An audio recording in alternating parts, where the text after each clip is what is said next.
In Nova Scotia, the bottom of the distribution trench in an on-site sewage system must have at least 1 meter of separation from water table, bedrock, or too permeable soil. On some lots, it may be necessary to construct a raised bed using imported sand to achieve this separation. With a slope of 3% or greater, a C3 disposal field bed is one available option. This video will show the construction of a C3 on-site sewage system which uses a pump to deliver effluent to the bed. In Nova Scotia, the system can be constructed using one of two different types of distribution trenches: gravel and pipe, or chambers. The installer obtains a copy of the on-site sewage approval and reviews the plan for the property. The installer contacts the qualified person and advises that he is installing the system and of the date that he will have the system constructed and left open, ready for inspection. The qualified person will give Nova Scotia Environment 3 days' notice of this date.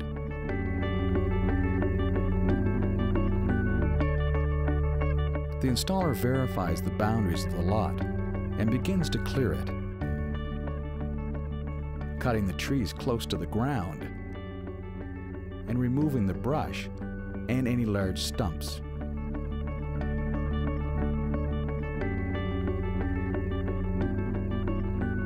The area of the bed is scarified.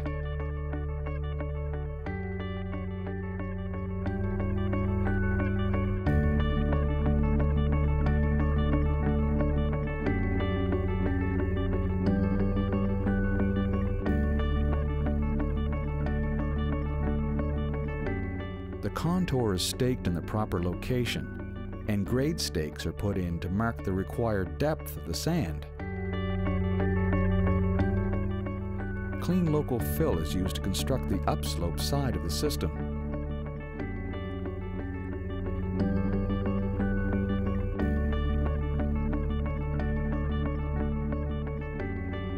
Sand is trucked to the site, and the permeability is checked by the installer on every second load to verify that the permeability of the sand falls within the acceptable range.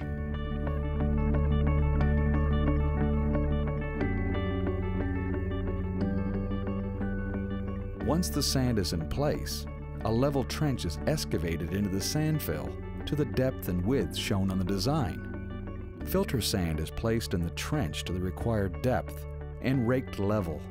If the imported sand fill meets the specifications of filter sand, the filter sand layer is not required. You will see two different types of trenches constructed, one using chambers and one using gravel and pipe. Solid 2-inch pipe is assembled on the trench.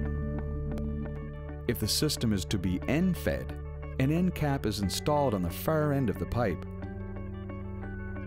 A 6mm drain hole is drilled in the bottom of the pipe, 150 mm from the end, to allow the system to drain after each dose. 6mm holes are then drilled into the top of the solid pipe to the specified spacing. A splash plate or patio block is placed under the drain hole to prevent erosion.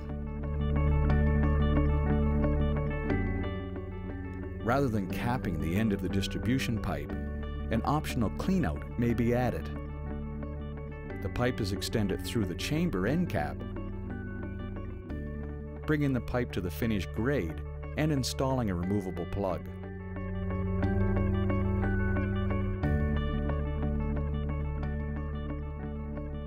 Starting at the end of the lateral, the pipe is attached to the chamber end cap with a 300mm plastic pipe strap. The first chamber is hooked to the end cap and installed over the pipe. The pipe is supported and fixed in place using a plastic pipe strap.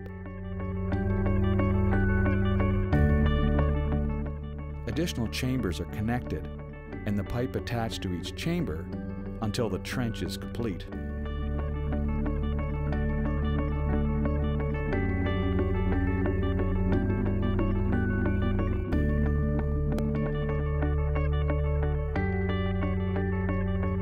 The connector hook on the last chamber is removed. A hole is cut into the final end cap. The end cap is slid over the pipe and secured to the chamber.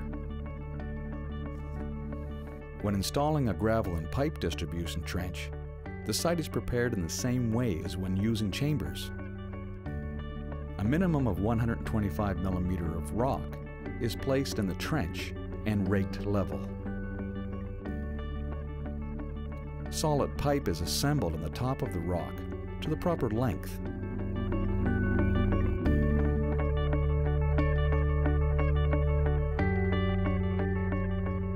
The end of the pipe is capped, and holes are drilled in the bottom of the solid pipe to the required spacing.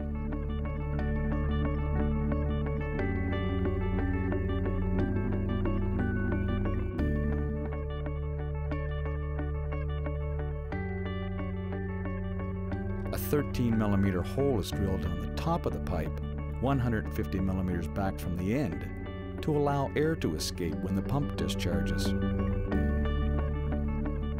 The pipe is checked for level. If the trench is higher than the pump chamber, a siphon breaker is installed.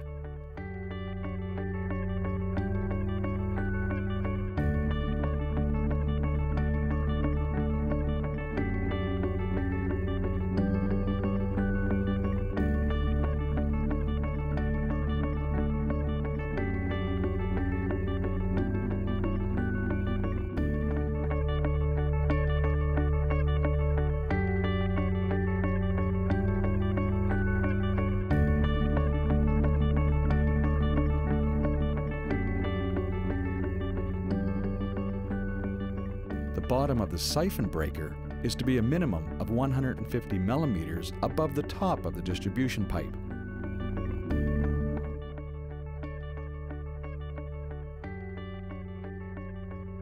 The pipe is covered with 75 mm of crushed rock. The completed rock trench is covered with barrier material, and the trench is left open for inspection. An approved septic tank, sized according to the approval, is installed level, with a minimum of 2% slope from the house to the tank. In this installation, a 4,500-liter low-profile tank was used. Minimum separation distances from the septic tank must be kept in mind, including 1.5 meters from the foundation drain. The seam is wiped clean. Gasket material is applied, and the top of the tank is put in place.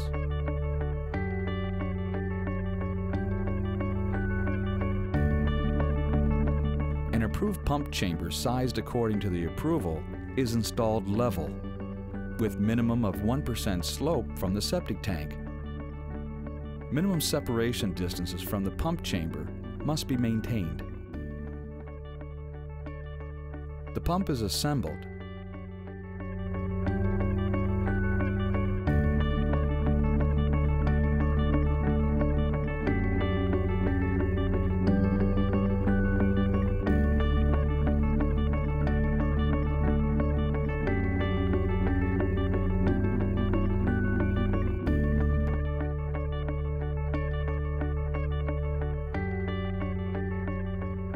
And on-off and alarm floats are set.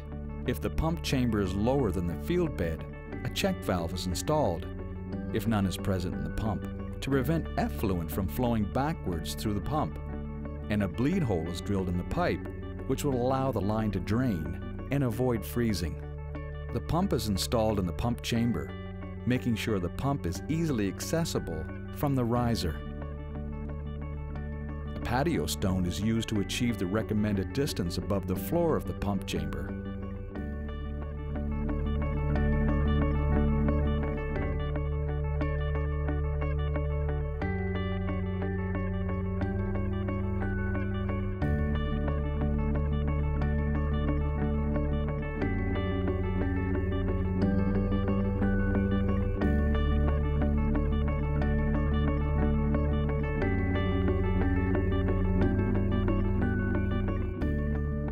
Additional risers may be necessary to bring the covers of the pump chamber and septic tank to within 150 millimeters of finished grade.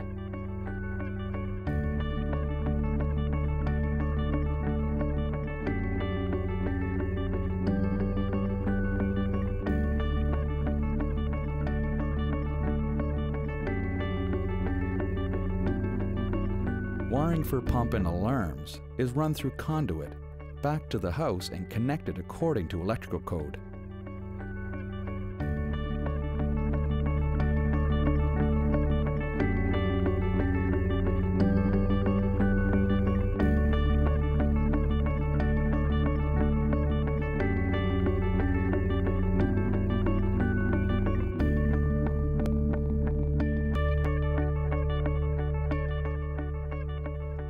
The septic tank is connected to the house with a T or baffle installed at the inlet of the septic tank.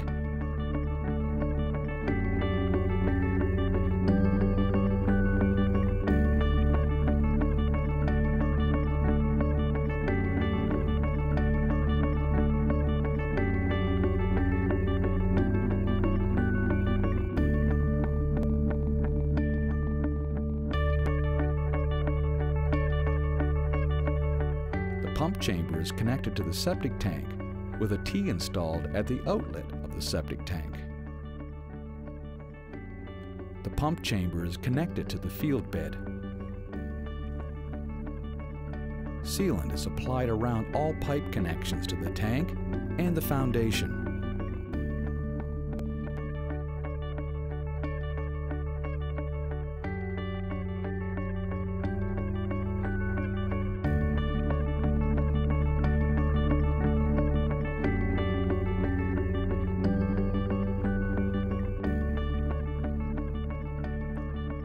The system is complete and left open, ready for inspection. The qualified person inspects the system and advises the installer that the system has been installed correctly, and when the 3-day notice has passed, the system may be covered. The lids on the septic tank and pump chamber are fastened down, and the tanks covered. The sand is pulled back over the trench. Final cover material is applied to the bed and raked level. Seed or sod is applied to the bed. Hay or straw may be applied to the bed to help minimize erosion. When the system is complete, including seed or sod, the installer must complete a completion of work form and provide a copy to the qualified person. After a final inspection, the qualified person will complete the certificate of installation form and send copies to the approval holder, Nova Scotia Environment, the installer, and the building inspector. The septic system is now ready for the homeowner to use. To make the system last as long as possible, the homeowner should take proper care of the system, including having the septic tank pumped every 3 to 5 years. More information on properly using an on-site sewage system can be found in the booklet, A Homeowner's Guide to Septic Systems.